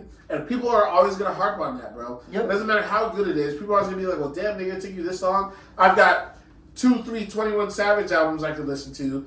Travis gave me an album. SZA gave me 2 albums. Like, bro. And it gives room for even smaller artists to, like, come up on top and they build a big enough fan base where, like, people say, like, Lil Uzi and stuff like that. Like, well, I don't know. He's kind of bigger than Kendrick. He's a lot more pop. Yeah. Or new people like NBA Youngboy. Yeah. And stuff like that. And it's because they're putting music out. And it gives you, not to say that this would happen, but it gives you room to be forgotten, bro. Because we live in the age now where everybody wants music like this. TikTok brain. You cannot fucking take everybody 5 years off. You cannot do it, bro. You gotta apply a person's attention span to how long they can wait for you to drop something new. Exactly. And if you do, because I will say, definitely quality over quantity. Right. But if you do, bro, you can't be big steppers. It can't be Mr. Around the Big Steppers. And your ass better be on some fucking features. Because I'm a Travis Scott fan. Travis Scott's my number one. And I know he doesn't drop consistently. But he's on features, He's bro. on shit. And his features are tough. Features are fire. And it only makes you want his album more. Kendrick won't drop for 5 years and you won't hear this thing on nothing. So there's gotta be some type of build-up, bro. There's gotta be some type of build-up. Now, the only caveat to that people will say is like, well, Kendrick drops when he wants, and when he does, he's number one for that time. And I get it, that's a good point, but... It's because niggas are listening to you because you've been gone for so long. But as a consumer, I want more from you. Yeah. I want more from you. Yeah, but I mean, like, I feel like that's a false number one because people are like, oh, what, Kendrick dropped? Oh, I'll go play that album one time and never come back to it. That's a good point because... And never come back to it. That's a good point because last week, all of his stuff were number one on streams. This week, they're not. Drake's back on top of the number one. Yeah, bro, they listened to it one time. And it was only ever Spotify, which it'll come back later, you can buy bots for streams. Ah, see? That's because on Apple Music, he never... On Apple Music, you need an account to get on Apple Music. Or at least like an Apple ID. On Spotify, all you need is an email. And you can do whatever, and you can make bots. And later on, they bring that up when Euphoria drops on YouTube. It had like over 1 million likes or whatever in like the first hour. Yeah. Which is unreal. That's like people like Mr. Beast don't get those numbers when they drop. Yeah. It's a lot bigger on YouTube than Kendrick is on YouTube. Right. So dude was buying views and likes, bro. Crazy. No, there's like the inside shit thickens. that a lot of people that don't know, that aren't plugged in, don't know, bro. Yeah, and that's some shit you wouldn't even notice either. You just go listen to the track and like whatever. And then when what was it? One of Drake's things has like the most dislikes. Yeah. You can't even see the dislikes on YouTube unless you go on a special browser. So when he posted how many because if you go on YouTube right now, go to any video, you cannot, and if you dislike the video, you won't see the number of dislikes. You have to go on a certain browser that allows the older version of YouTube to be displayed, so you can see the number of dislikes. Yeah.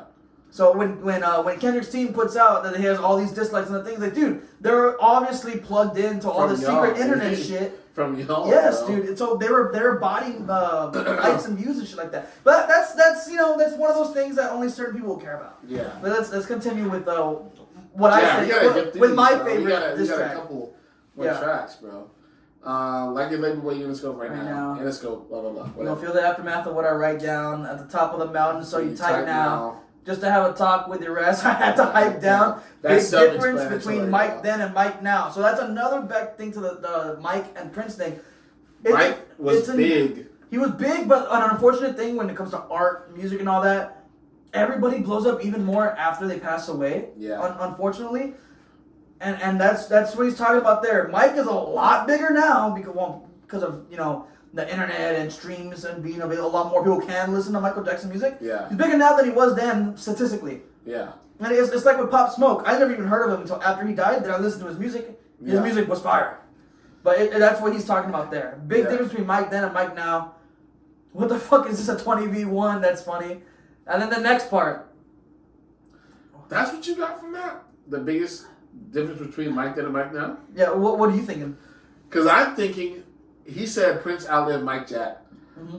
What I thought was he's comparing himself to Mike when he was in his prime. Like prime Michael Jackson. Yeah. And when Kendrick says Prince outlived Mike Jack, he's saying he lived longer than him, which is, I mean, he's that's dead. Not, that's not now. Yeah, it's not a flex. Meaning that, so when Drake says it here, in my mind, I'm like, well, nigga, I'm talking about Mike when he was in his prime, number one, nobody can fuck with him.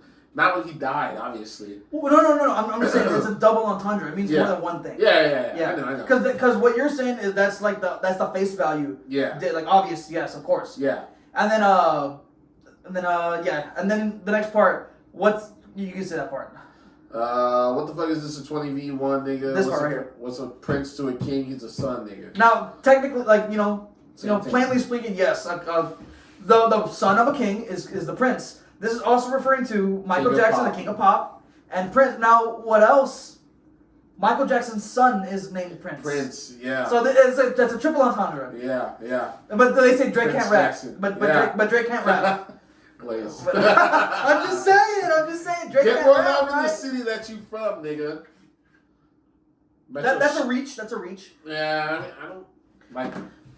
But he does fuck with YG, and YG is from LA. Well, and that's the thing. Andrew Schultz recently did a show in LA, and he brought up the diss. Yeah. And when he brought up Drake, there was a big roar. When they brought up Kendrick, it was bigger. But a lot of people in LA still fuck with Drake, so it's that's a reach. I mean, because Drake got LA niggas. Facts. YG, the game's from LA. Like, he knows LA niggas. Yeah. And like they ride with him, so I mean, I don't feel like that's a stretch. Yep. It's a and those niggas are bloods, like gang. But Drake's not. I know. But Kendrick also claims to be a blood, and like those niggas are like legit. You know what I mean? Like they bang that shit. Yeah. So I mean, I'm not saying it's a good bar, but it's a reach. Yeah, it's a good bar, but it's a reach. Yeah, but there's some water to it though. Yeah, for sure. And then this part right here. Shut your whole ass up and make some drums, nigga. Great. He will regret that. Oh, yeah, he will regret that. Drake will regret that. But for the week after this dropped, it was like, dude. It was. That was like a tagline. Like, shut your whole ass up and make some drums. You can do it to anybody. Input the Spanish video, bro. Shut your whole ass up and make some drums. The fucking mariachis, bro. We need to show that clip. Fuck yeah. Because that was fucking hilarious. I'm the sixth god on the front runner. Y'all nigga manager was Chubb's little blunt runner. So that that's when he switches off of Kendrick and starts talking about The Weeknd. Yeah. Because The Weeknd, his managers are like Cash and a couple other guys, and one of Cash's dudes, he was an assistant to Chubbs for a period of time. So he's saying like your top label guys were fucking assistants to my best friend, who's not even a label guy. Yeah. So he's saying like all your big dogs are little dogs to my homeboy. He's not even my label dude. He's a homeboy. Yeah. Claim the 6 and your boys didn't even come from it. And when you boys got rich, you had to run from it. So that is straight up at The Weeknd and their group because they claim Toronto, but they're from Canada, but they're not from Toronto. Yeah. And then as soon as they blew up, they all moved out of Canada and straight to LA. Cash blowing it with Brad out there tricking. Shit we doing for bitches, he doing for niggas. What the fuck? Jets, whips, chains, wiki. Dude, when I first heard this, I was like, that dude's a gay? They're fucking gay? Basically talking about Abel and them. Because Abel's The Weeknd's real name, for those who don't know. Flying out niggas, giving dudes jewelry, buying them cars. Chains, rings, cars. Flying them out, and it was just like, it's plain English, bro. That's the shit they do for chicks. Yeah, exactly. And now, but you're doing it for dudes. It's sus. And then also poking at Future with his song Wicked. Which Wicked. The Weeknd was on. Yes. Yeah. So spend it like you're trying to fuck, boy. You tripping, boy. You tripping. Jersey Chippendale, probably got a bitchendale. Yeah.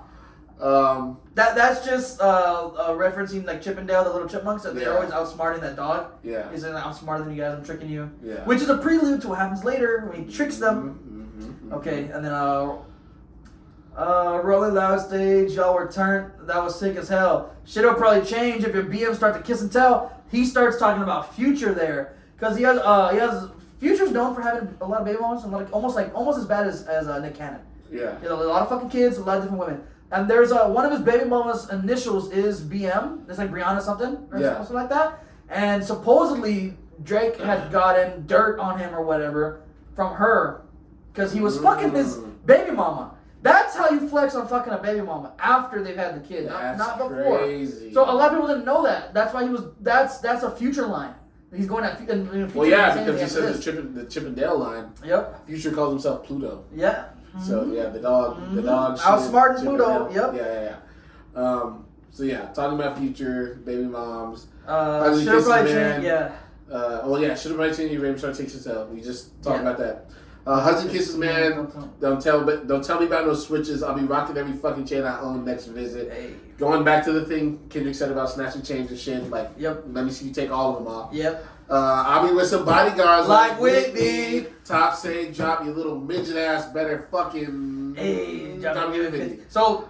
Going on the Whitney part, bro, because at first I didn't know what he meant, and then he told me details on it, and I was like, holy shit. Then I did a deep dive into it. I watched the breakdown on this. I forget who. I will put you guys in the comments or in the info.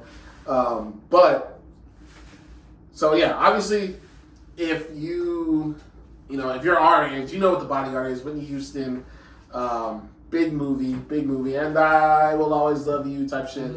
So yeah, movie was called The Bodyguard. Obviously, Whitney Houston was in it, but allegedly, is this confirmed? It's not confirmed, but it's speculated because they've had issues in the relationship before. So allegedly, Kendrick's wife, Whitney. Her name is Whitney. Her name is Whitney. Was fucking around with some bodyguards. Yeah. Or a bodyguard, right? So Kendrick had been cheating on her. Yeah. And so yes. Kendrick has, and so a lot of people these days like, well, you cheat on me, I'm gonna cheat on you, right? Right. Not right, but it happens, right? Yeah. So in that movie, Whitney Houston's character is being protected by this one bodyguard she ends up falling in love with, and he's played, I forget the actor's name, but Drake references that guy's name in another track before, like the bodyguards don't look like, and then he says I forgot his name, but he said in another song he says that. And that's a sneak diss at Kendrick, which we never knew about till now. Yeah. And so Whitney are the same names, right? Whitney Houston and Kendrick's wife. Whitney. Kendrick has bodyguards with him because obviously it's his family, it's his baby mama and all that. Mm-hmm. So there's rumors that she had been fucking the bodyguard as revenge for Kendrick cheating on her. Which is addressed in Mr. Morale the Big Step. Yes. Not Mr. Morale the Big Step. Well, yes, in that album. Yeah, in that album. He talked about cheating there. Yeah. Well, a lot of shit gets brought up about that album because he puts his own he's stuff supposedly out there. like admitting and talking about a whole bunch how of they shit had like to that. how hard it was to get through and all that. But Yeah. that's clever because unless you know, and that movie's old as fuck. Yeah. And so that's why it's like a whole shit type bar if you didn't know all those details. Yeah, exactly. So this is the first time they mentioned like family, I think. Yeah. And Drake saying that your wife cheated on you because you cheated on her. Little midget ass. Kendrick is short. Yeah, he's small. In case you didn't get that, Kendrick is short. Don't give me 50. John give me 50. John give me 50. Got me talking like I'm 50. I might take your oh yeah. Yeah, right there. Niggas really got me talking like 50. 50 Cent immediately backed Drake as soon as this started. Yeah. And he's also known to be very, very, very... Very petty. Very petty. Extreme with the beefs. Quick to run to social media and clown somebody. He don't give a fuck. Yeah, 50 is 50 like... don't give a fuck. Yeah. He's like the king of like, try me if you want, nigga. Yeah. I don't care if I lose, I'm gonna make fun of your ass. Yeah, bro. I'm gonna clown you. Still going at Floyd Mayweather to this day, bro. Read me one page from any chapter in Harry Potter, and I'll donate 50K to anything you want. One page from a Harry Potter book. King of petty. So niggas got me out here talking like I'm 50 Cent. I might take your latest girl and cover like a Ricky. So that's just backing up all the Drake fucks everybody's girl. Yeah. And then mentioning Rick Ross because before he was a big rapper, he was a correctional officer. Yeah, working for the law. Can't believe he jumping in this shit. Nigga turning 50. He is old as shit. So this is this was before he drops Champagne Moments, but because he was talking shit on Instagram. Yeah. This is addressing like his Instagram and I think he was on Twitter too. Like just chirping. BBL chiming in. Can't believe he's jumping in. This nigga turning 50. Every song that made it on the chart he got from Jizzy. Facts. Paris Morton Music, Diced Pineapples. Those are the two biggest ones. The recent ones, You Made Me This Way. Yep. What's the other one? Money in the Grave. Money in the Grave. List goes on. And like every time Rick Ross touched the charts, Drake's name was on that shit. Which is crazy, bro, because niggas were talking about like them doing like a collab album, which I thought would have been really dope because they complement each other very, they also very well. did Lemon Pepper Freestyle. Yeah. And it's like, dude, every time Rick Ross needs something, it's he goes to Drake, bro. Yeah. And now he's talking shit. Come on now. Not to say that Drake carried, because Rick, I think, Rick was big already. They complement each other very well when they're on songs. Yes. And so I'm not gonna say like Drake comes in and like washes No. Rick on every track, but Drake is definitely his best partner when it comes to features. When you look at the stats, Rick Ross is the biggest. Get it? The biggest. When Drake is on his track, it's the biggest. It's the biggest when Drake's there. Spend that little check you got to stay up at my business. Nigga, shout out. Stay up on my business, nigga. Shout out that little hooper that be busting out the gritty. We know why you mad. I ain't even tripping. And that little heartbroken Twitter shit for bitches. This is for all the top dogs. Drop and give me 50. So he's talking about John. Ja Wick. Ja Wick. So this is just another. That's a female too, right? Yes, it's just another instance that Drake was fucking a girl that he had a crush on or was fucking or something like that, and he went on Twitter and was basically like crybaby about it on Twitter. So it's just more to show that the story. Drake is scummy. Yeah, that Drake should be fucking everybody's girls. Drake is scummy. This for all the top dogs. Drop and give me 50. And that fucking song I got did not start the beef with us. That shit had been brewing in a pot. Now I'm heating up. Mm-hmm. I don't care what Cole think. That Dot shit was weak as fuck. Champagne tripping. He is not fucking easing up. Yep. That's just saying. Like that wasn't where this started. It all started at Control. Yep. Which is in 2008. Yep. So continue. Then we got Champagne tripping. He's not fucking easing up. Niggas calling Top to see if Top want to piece it up. Top want to piece it up. Top want to piece it up. Nah, pussy, now you're on your own when you're speaking up. So this is referencing because Kendrick is now finally out of his deal with Top Dog. Yeah. He's finally out of his deal. Then is like Top want to piece it up, like, oh, now y'all want to be friends? Now y'all want to be friends? Yeah. He's like, nah, fuck that. You ain't have their support no more. You're by yourself, dude. Exactly. You done roll deep to this. It's not fucking deep enough. Begging Kai Cenat, boy, you not fucking beating us. You know what he's talking about there? I don't, actually. Supposedly, Kendrick's team reached out to Kai Cenat to try and get some kind of dirt on Drake. But Kai Cenat is super in the middle with anything. Yeah. So he didn't. And so he's like you tried even going for streamers because like Drake is a big streamer too. Wow. He's like, you tried going at streamers. That's soft. Dude, it is. Well, I mean, it's not, I wouldn't say it's soft. It's lame that you got curved by a streamer. It's lame. Because like, how else are you going to get dirt? You have to put feelers out there, right? Yeah, but I wouldn't have hit up Kai.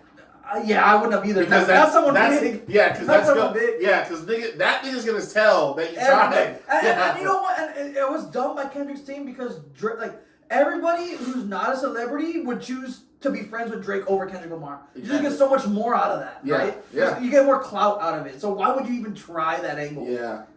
But this sets up the whole being real desperate for dirt. Yeah. That'll come back later. Numbers wise, I'm out here. You're not fucking creeping up. Money wise, I'm out here. You're not fucking sneaking up. Facts. Cornball. You show me money. Merch money. Your feed show us. Oh, your show money. Merch money. Feed us. Like I got more money than you. You ain't making shit. That shit is just merch money. Yep. I'm gonna let you niggas work it out because I've seen enough. This ain't even everything I know. Don't wake the demon up. This ain't even everything I know. Don't wake the demon up. Driving give me 50, all you fuck niggas teaming up. There you go, Big A. Man, what the fuck you smoking on, Kendrick? I was really trying to keep it PG. Oh, man. Last couple lines, I mean, self-explanatory. Yeah, those are self-explanatory. We spent a lot of time on it, but this is because this is the first big diss track. Yeah. And don't worry, we're gonna deep dive on Euphoria and the other stuff that Kendrick does. But I will make sure this dude is fair. I will make sure it's fair. And I promise to be so. I just wanted to go through this because everyone needs to keep in mind throughout this, Drake is fighting multiple people at once, and he kind of slayed everybody on this one. He slayed everybody. This one. 100% was like a holding everybody back. But this is more like this. He hitting everybody in the face and fucking up at the same time, right? And I don't think anybody else replied after that. Nobody either, replies. Right? Only Kendrick replies. Oh no, well, Rick Ross. Ross. A little bit, no, right? Rick Ross says he does champagne moments, and then it's we can skip champagne moments because all this shit was on Instagram. All he said was. If you want to see Rick's responses to all this. Go check out. Yeah, go check out his champagne Instagram, bro. moments. I don't even care to listen to that chat. Yeah, all he said. It was mostly like clowning, bro. It wasn't even like serious. All he said was that Drake is not black. Calls him a white boy because he's biracial. Says that he got a surgery to make his nose smaller so it's not as big as his dad's because Drake's dad has a massive nose. Yeah. And then that he got a BBL. Just fucking. And he wears some Dockers with no underwear. White boy. And okay, the one thing that we have to mention is that Rick Ross starts the angle of Drake getting plastic surgery done for his abs, saying that he gets fake abs, and then he got a BBL, which is like, why would you bring that up? Even if that's true, like that's a weird thing though. You got a BBL. How do you know that, Rick Ross? Yeah, for real. How do you know that, Rick Ross? That's such a wild claim, bro. Yeah, what'd you do one day? Like you said, damn, Jizzy, you looking kind of thick. Like, you gonna be that? But like how can you address that? Like I saw you at the studio one day, your ass was fat. Like how do you really call somebody out for that? That's insane. Like I get it with girls because they're like I'm natural. And everybody's looking at female. But like a dude. Like how do you call your homie out? Like damn, like why were you looking at his ass, Rick Ross? Like bro. Yeah, but that's okay. So the prison days, bro. He's fiending for real. Now we're gonna get into. So we're skipping champagne moments. We can do the Taylor Made Freestyle. Do you want to get into that one?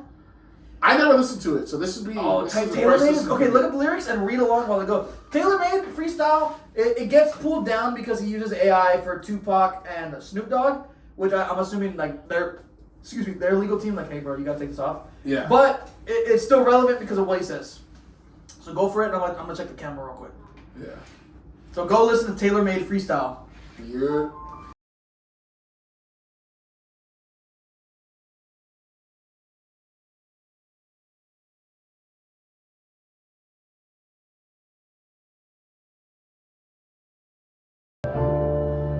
Damn. Alright, so that being, the first time you heard Taylor Made Freestyle? Yeah, that was my first time. What do you think so far? What do you think? Well, I'll ask you different questions. Do you think it was a good song? It was a good song. Like, nice to listen to? I think it was dope for him to get the Tupac and Snoop AI. Okay. Because those are like LA legends. It's pretty cool, right?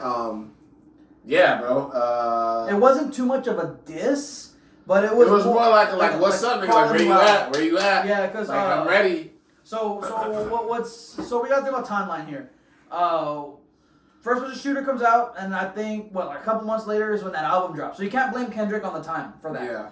Like That comes out, and now when Like That comes out, Drake is on his tour, What a Blur or What a Blur tour, All a Blur tour. Mm-hmm. So it 21 days it takes Drake to drop Push-Ups, but between Like That and Push-Ups, we had the Weeknd and the ASAP disses that came out like a week after. Yes. Like That. So you got to take away. It was like 2 weeks because Metro and Future dropped the album, and then they dropped another album 2 weeks later. Okay, so then you got to, I would say maybe just take away 7 days away from Drake's 21 that he waited. Yeah. Waited 21 days to respond, right? That's what they say. But so it's more like 2 weeks, right? When Taylor Made comes out, they're at the 2 week. And then Euphoria comes out at the 17-day mark. So 17 days after Push-Ups is when Kendrick responds. So that's why at the end of this one he's saying, we're waiting on you, like what are you doing? So we'll go through it, right? Yeah. Kendrick, we need so this is Tupac. Tupac. AI Kendrick, Tupac. we need you, the West Coast savior. Engrave your name in some hip hop history. If you deal with this viciously, you seem a little nervous about all the publicity. Pause. Fuck. So what he's saying is, engrave, like you're gonna go down as number one if you deal with this correctly. Yeah. And then continue. You seem a fuck little this nervous. Canadian light skin dot. We need a no debated West Coast victory, man. Call him a bitch for me. Talk about him like a young girl. That's a gift from me. Heard it on the Button podcast. It's gotta be true. They told me the spirit of Machiavelli is alive in a nigga under 5'5", so it's gotta be you. Pause. So this is on. Drake released this verse. Drake wrote all this shit. Drake wrote it and had Tupac saying this like giving Kendrick advice. Yeah, like calling him out, like please respond. Like, you know what? Use pedophilia. Throw it out there. Yeah. Use that angle. You got it. You could get him with that. Yeah. Joe Budden said it has to be true. Yeah. That's Spirit of Machiavelli. That's like what Pac went by. It was like a pseudonym. Mm-hmm. And the nigga under 5'5", so it's got to be you. Yeah. Playing on Kendrick's side again. Yeah, so that's a little bit of a diss. Yeah. Just like, I would beat the whole fucking game. It was me and Snoop Dogg. Had my fucking shirt off and